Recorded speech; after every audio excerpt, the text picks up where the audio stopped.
একটি শান্ত নিরিবিলি ছোট গ্রাম, নাম তার হরিপুর। গ্রামটি ছিল ঘন জঙ্গলে ঘেরা, আর গ্রামের ঠিক পাশেই ছিল একটি পুরনো বটগাছ। গ্রামের লোকজন বটগাছটিকে খুব ভয় করত, কারণ সন্ধ্যা নামলেই সেখানে অদ্ভুত সব আওয়াজ শোনা যেত। কেউ কেউ বলতো তারা বটগাছের নিচে ভয়ঙ্কর পোশাক পরা এক পেতনিকে দাঁড়িয়ে থাকতে দেখেছে। গ্রামের প্রবীণরা বলেন, অনেক বছর আগে গ্রামের এক মহিলার অকাল মৃত্যু হয়েছিল।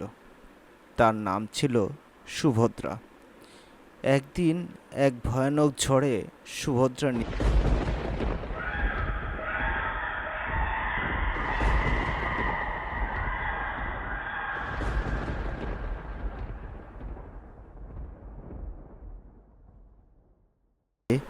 গ্রামের বটগাছের নিচে তার মৃতদেহ পাওয়া যায়।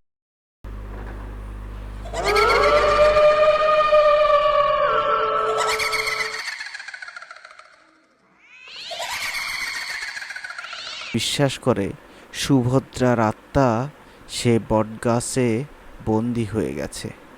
একদিন গ্রামের এক যুবক রাকেশ তার সাহসের পরিচয় দিতে চাইল। সে বলল, আমি দেখব এই ভূতের ব্যাপারটা আসলে কি।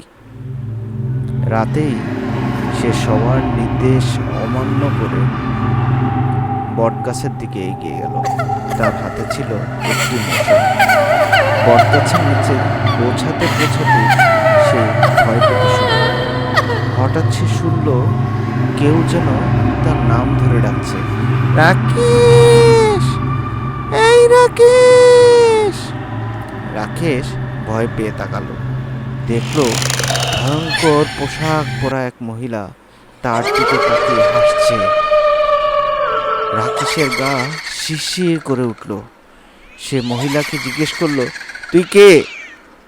মহিলা বলল, আমি সুভদ্রা, আমার আত্মা মুক্তি চায়, তুই কি আমাকে মুক্তি দিবি? রাকেশ সাহস করে বলল, তোর কি মুক্তির উপায়?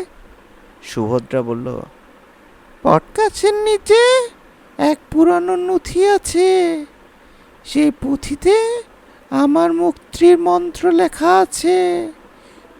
তুই যদি সেই পুঁথিটি খুঁজে পাস আর মন্ত্রটা পড়িস, তবেই আমি মুক্তি পাব। রাকেশ বটগাছের নিচে সে পুঁথিটি খুঁজে পেল। পুঁথি খুলেই সে মন্ত্রটি পাঠ করল। মন্ত্র পাঠ করার সাথে সাথেই সুভদ্রার আত্মা মিলিয়ে গেল। গ্রামের লোকজন সকালে যখন জানতে পারল রাকেশ সুভদ্রার আত্মাকে মুক্তি দিয়েছে, সেদিন থেকেই গ্রামের মানুষ বটগাছটিকে আর ভয় পেত না। সুভদ্রা আত্মার মুক্তি পেয়ে গ্রামটি যেন শান্তিতে ভরে উঠল।